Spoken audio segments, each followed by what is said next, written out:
Carolina is coming off its worst rebounding season in over a decade. It's time to get back on the glass.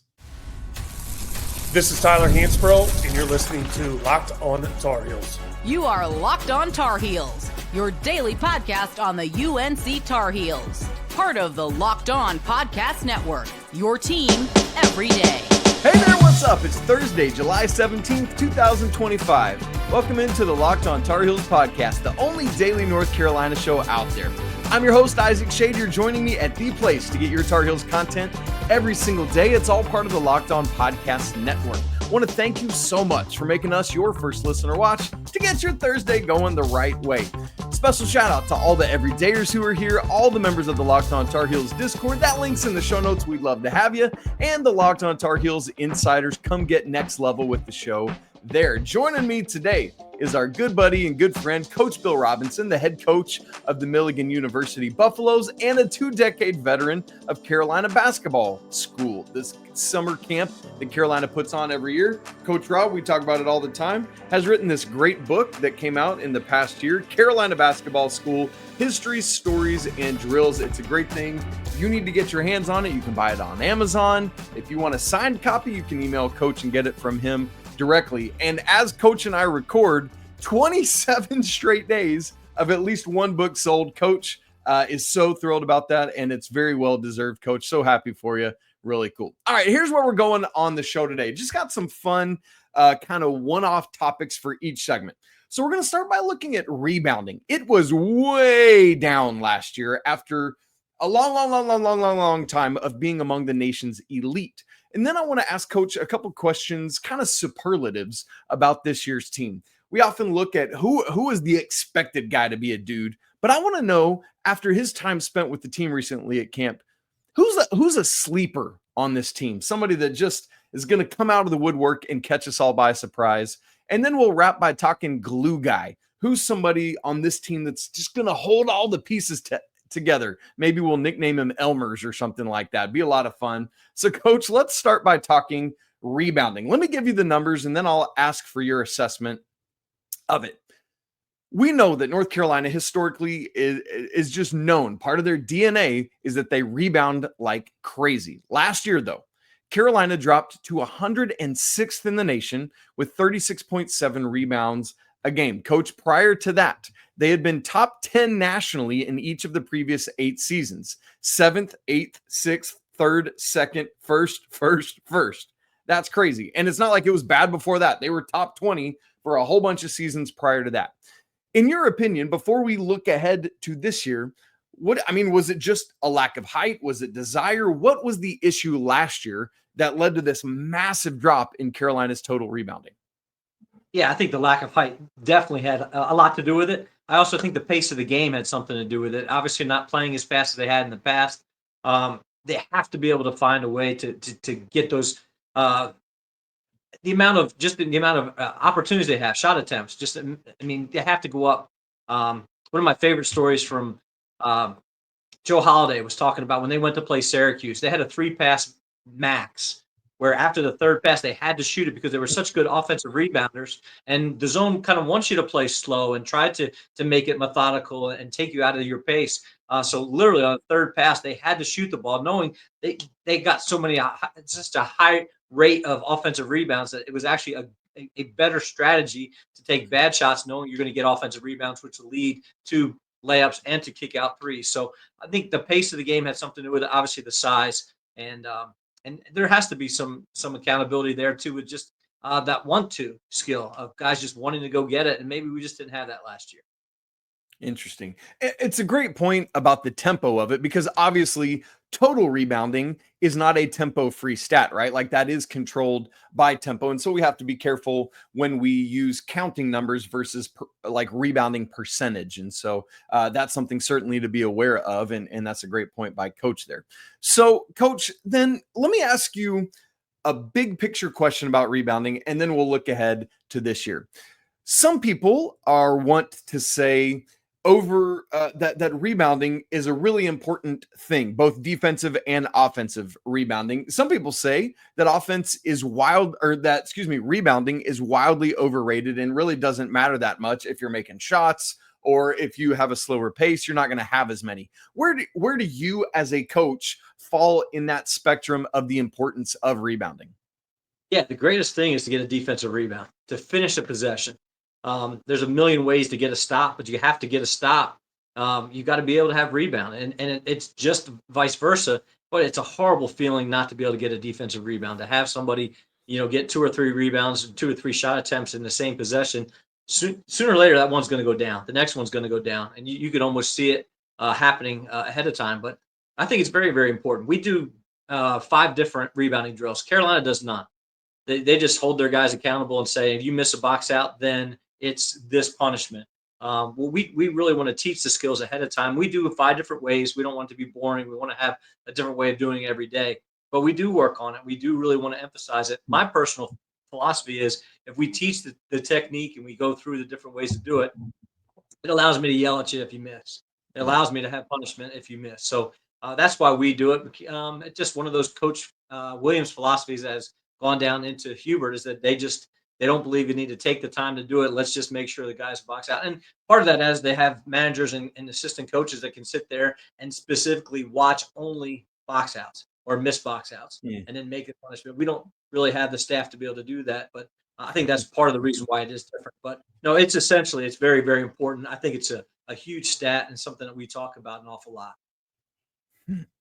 Which of the two between offensive and defensive rebounding is more of a skill, and which one, like, is it defensive rebounding is more about skill of boxing out in the right place at right time, or like a taught thing, or is offensive rebounding that? Which one is like you can improve at that versus like it's just offensive rebounding, right place, right time? Yeah, I think offensive rebound is a skill. And I think some of it is we had a point guard this past year, Finn McClure, who was a great offensive rebounder. He just had a sense of where the ball was coming off the rim. It caused some problems with me because you want to get your point guard back as a safety, help with defensive balance. But at the same time, I didn't tell him all the time to go back because he was so good at getting it, and because he was a point guard, very few people try to box him out. And he was just very crafty about being able to sneak in there and get an extra possession. So I do think there's definitely a skill. The rebounding outside your area is what we don't really talk about enough. I had a guy, Tim Lewis, was a great rebounder for me. He rebounded outside of his area all the time because he saw everything as an opportunity for him to go get it. And he never accepted a box out. Many guys will get boxed out and they just kind of freeze. Well, I got boxed out. I couldn't go get it. Tim never got boxed out. He always found a way to continue to fight and at least get side by side, give him a 50-50 chance to be able to get that next ball. So I do think defensive rebounding has more to do with just the technique. You should have the advantage. You should be inside. Offensive rebounding is more about the want to. I'm going to go get it regardless.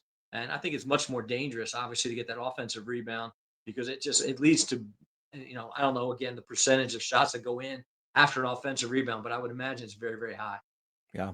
Yeah. And with offensive reboundings, you're often chancing a foul because as you said, you're having to come from outside and you might go over the back, things like that. Interesting.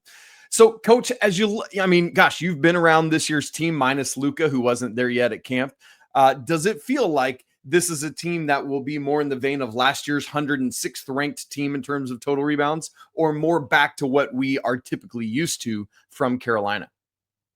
I don't think it's a top 10 offensive or total rebounding team, but I think it could be a top 20, 25. Okay. They're bigger, they're longer, they're more athletic. You got guys that are going to seek the ball a lot more.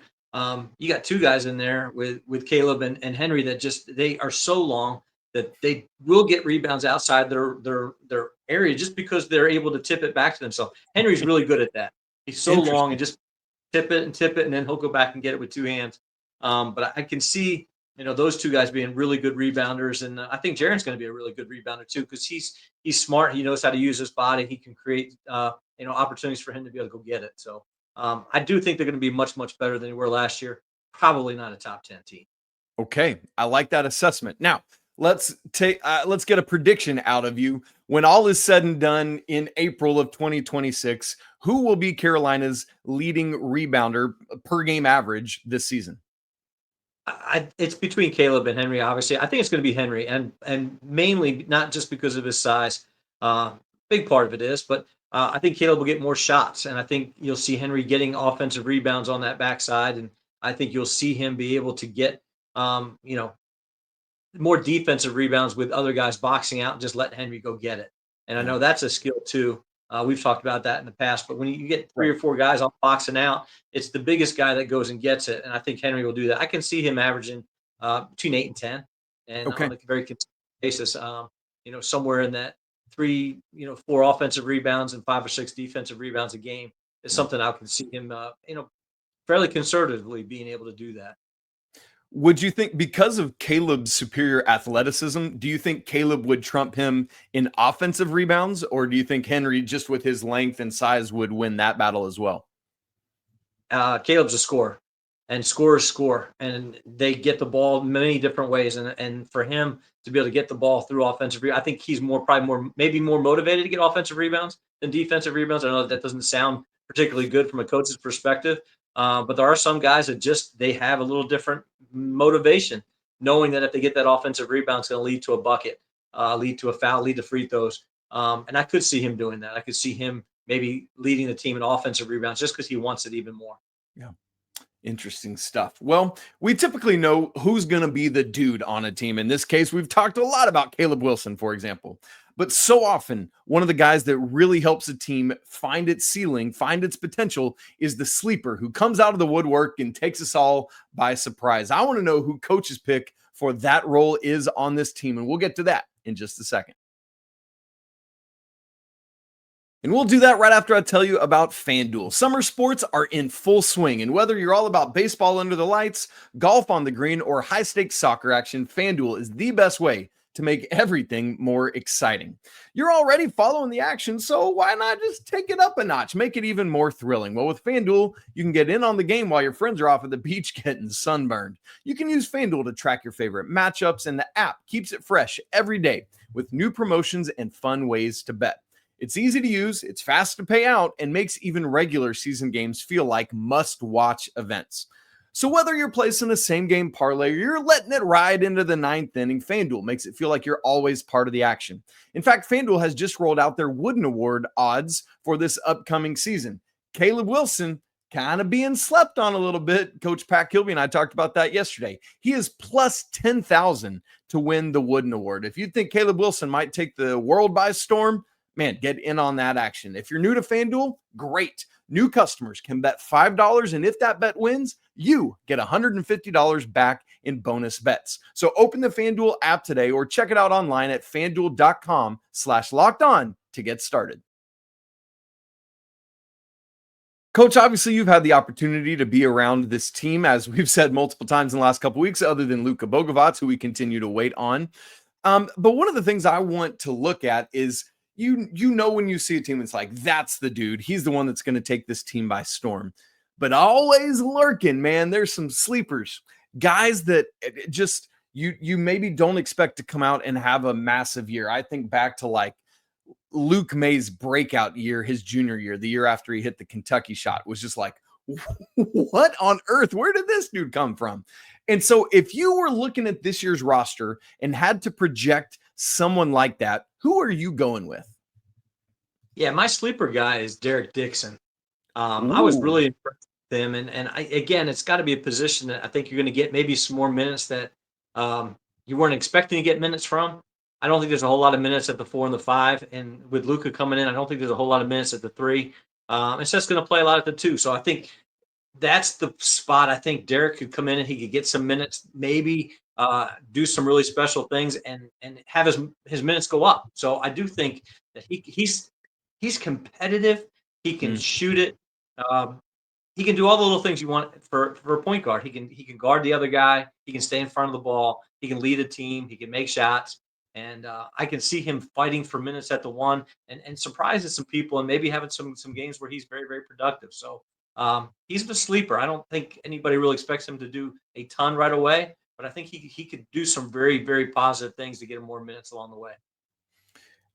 What's so interesting about that, Coach, is I was literally just thinking about the depth chart side of things a couple days ago, and it feels like there's a pretty clear-cut top 7 in my brain. Tell me if you agree with this, of Seth Trimble, Luka Bogavac, Kyan Evans, Jarin Stevenson, Henri Veesaar, Jonathan Powell, and Caleb Wilson. And then after that, you've got this group of the other 5 guys fighting because, I think you and I both are probably pretty fond of thinking of like, hey, we want to make sure in a Hubert Davis system, it's typically coming down to 8-man rotation, maybe 9, right? And so who is that 8th guy going to be? And that means if you agree with me on the top 7, which please push back if you don't, that 8 through 12 is between Jaden Young, James Brown, Zayden High, Isaiah Dennis, and Derek Dixon. And out of that 5, I feel like it's probably between the other 2 freshmen for 8th man in this rotation. Would you be in agreement with all that assessment? Yeah, I do. And Hubert talked about maybe getting to 10 when we Really? talked this summer. He really thinks that this is possibility. And with the lack of the front court's depth, Zayden High's going to play. I think he's got to be in the rotation. He or James Brown. I think either one of them will fight for time. But I do think right now, and again, thinking back to last summer, Van Allen Lubin was not good during the summer. He just didn't seem like he fit, and then he ended up, being a very important part of the rotation, and obviously starting at the end. And so it's hard sometimes to see, Sure. A couple weeks, 3 or 4 open gyms, and then try to figure it out. But I thought Derek Dixon did some really good things, really solid things from my perspective that would allow him to get some time right away. And if he plays well during that time, it will just add to the opportunity. When it comes to what Derek adds to this, because a sleeper role, a guy that can be critically impactful, could have that impact in a multitude of areas. Sometimes it's scoring, sometimes it's, hey, we didn't think we had a really strong backup at the 1. You're talking about like that's probably the best spot where there's some minutes available, or maybe it's just doing a lot of things. What if there was a singular thing, or maybe a top 3 things that you think Derek really, really would add to make this sleeper pick the right thing? What would those things be? Yeah, his value is not going to be based on stats. You're not going to see him stuff the stat line, but if he comes in and again take away some penetration, stay in front of the basketball, distribute the ball, get it to the right people in the right place, and add 3 or 4 assists in the game. Play 12 minutes, have 4 assists, a couple steals, and just make sure he runs the program exactly the way, the system is exactly the way Hubert wants it to be run. I think that's super valuable, and that to me, that's what a glue guy is. It's not somebody who starts, but somebody who come in and there's no drop off. There's no big drop between the starters and the next guy, and he's able to continue whatever that momentum is on an upward way. And I think that's the guy, and I could see him being very, very valuable. And again, it's not a 30-minute a game, type situation. But if he can go 12, 15 minutes here, sparks, and just be a spark off the bench and keep everything together, I think that's where his value will come as a freshman. Man, and there's a as you talk about a team that is looking to find more size, he's a guy, with a little more backcourt size that can help Carolina just get a little bit bigger and a little bit bigger. And that's obviously a big part of it as well. So Derek Dixon, Coach Rob's choice for a sleeper for this Carolina team. Next, I want to ask a similar question that might have the same answer, but might be a little bit different as well. Who is the glue guy? Who are we going to call Elmer on this team that's going to really hold all the pieces together? Because that's not just about play on the court. It's about locker room and intangibles and other things like that. So we'll answer that question to wrap today's show coming up in just a second.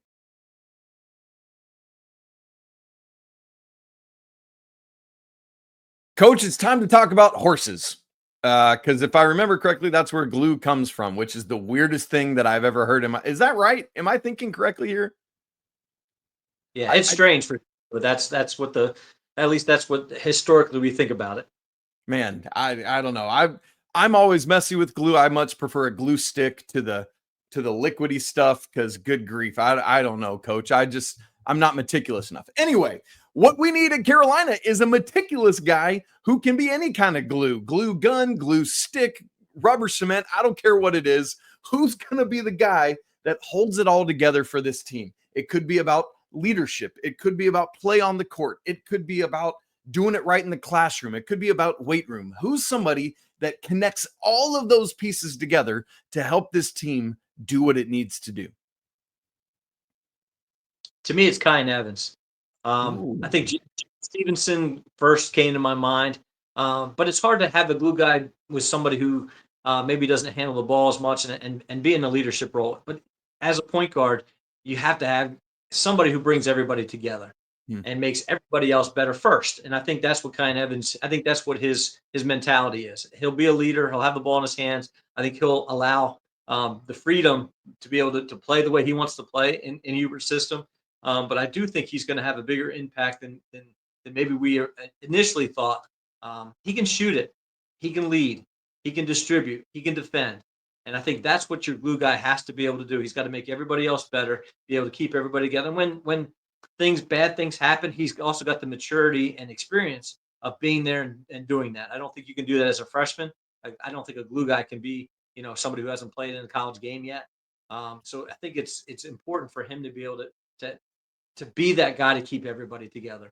I think Seth's a possibility, but I think he's going to have a bigger role. He needs to be more of the guy. Obviously, we feel that way about Caleb too. Those guys aren't glue guys. Those are guys who make, high impact guys. And that's why I think Kyan's the guy. I think he kind of keeps everybody together. He's not worried about me. Glue guys can't worry about me and me trying to get mine. He's worried about just winning basketball games. And that's what my glue guy needs to do. Just focus on winning games. Ooh, I like that. And I love, because historically, right, that point guard role is so critical at Carolina of being an extension of the coaching staff and doing all those things. And I like that you pointed at, like, I could see that Seth would have some of those glue guy tendencies. But as you talked about before, if he's going to be the leader and the captain, you need somebody else getting into the nitty gritty of doing all that you're talking about Kyan doing. But Coach, what I love, assuming the starting backcourt is what we think it's going to be with Kyan and Seth, having your team captain, your team leader, and your glue guy leading the charge out of the backcourt together, that seems like a really important combination, right? Oh, very, very important. And again, we don't know anything about Luka yet. So, but you can't really even consider him as one of them. But when you get those two guys have to be on the same page. When you talk about Kyan and Seth, and they've got to be one and moving forward in the same direction all the time. If those guys are ever butting heads, that's going to be a problem. So I hope they do get to spend some time together. Again, those are two great guys. Just the little time I got to spend with Kyan. Seth obviously is one of the greatest guys. I mean, he's just a sweetheart of a guy, but also super competitive, which is the way you want him to be. Kind of nice off the court, but just a warrior on the court. But I think both of them are like that. They're both very, to me, personality-wise, I think they'll mesh very well together. And man, I couldn't ask for anything better for the two guys just on the same page, heading the same direction. Man, that's really interesting. I'm encouraged by that. And yeah, the personality of that plays a major factor, the coach. That's such a good point with that. I also love your point that you made previously about this glue guy can't be a freshman incoming. And what's interesting about, obviously Kyan isn't, but this team outside of Seth and James Brown and the return of Zayden High is completely new. And so it really opens the door to like, hey, we all got to be in on this. So it makes it easier for an incoming transfer to embrace that role and really lead out, similar to, I would think, if we looked at the 1 seed in the NCAA tournament Tar Heels from 2 seasons ago, I think we would probably identify Cormac or Harrison Ingram as that glue guy. Similarly, a team that brought in a whole bunch of new with transfers and freshmen really opened the door for a newcomer to be able to step into that role. And there's probably some similarity and overlap between those two things. Yeah, it was great seeing Cormac back this summer. And that's part of being a Carolina, alum is having those guys come back. And I definitely think he was the glue that year to step in, first and only year he was there, but to be in a leadership role. And I think that's where Evans can be. I think he can come in and be a leader. Doesn't have to be the guy, but I think he can be somebody that can be a huge impact. And again, stat wise, I don't think he even cares. I don't think he cares what he gets. I don't think he cares. I mean, he's not the guy who's going to look and get the stat sheet after the game and see, how he did. He's going to look at the scoreboard and know whether he was successful or not, by whether they won or not. That's, oh boy, I am holding on to that for the rest of eternity. The way I measure success is looking at the scoreboard. If that says we got more points than you got points, then I have been successful in my role. Man, what a great team forward philosophy that is, Coach. Thanks for sharing that, and excited to see Kyan go to work and Derek Dixon, as we talked about earlier, and the rest of these guys. Great stuff, Coach. Thank you so much. All right, guys, that's going to be it for today's show. Always great to have our good buddy Coach Rob on. Next week, Coach is going to be on Tuesday's show. Get ready for that. We're going to do a little Trivia Tuesday together. I'm already nervous about it because, man, it's just, we'll see what happens with that. So buckle up and get ready. If you haven't got your copy of Coach Rob's book yet, please make sure you do so. Carolina Basketball School, History, Stories, and Drills. It's a great thing. You want to make sure you have it on your bookshelf. If you've not subscribed to Locked On Tar Heels on video and audio, make sure you do that so you don't miss a second of the show. And you can be tuned in with us all summer long. And as we ramp up into the fall, you guys, we're halfway through July. It's crazy to think about, but football is almost here, and then it'll be basketball before you know it. If you want to join a great community of Tar Heels fans and all sorts of other stuff, Locked On Tar Heels Discord, man, it's a great community. We're closing in on 550 people in there. That link is in the show notes, absolutely free to join. If you'd like to get in on next level stuff with Locked On Tar Heels, you can be one of our insiders. We talked about all those rebounding numbers earlier. That's all in free stuff that you get access to as an insider, because I'm just a stats nerd and I keep it all in my Google Drive, and you get that. Many other perks as well. We'd love to have you join that. The link's in the show notes. As always, it's a great day to be a Tar Heel. We'll talk to you again tomorrow to wrap up the week. But until then, peace.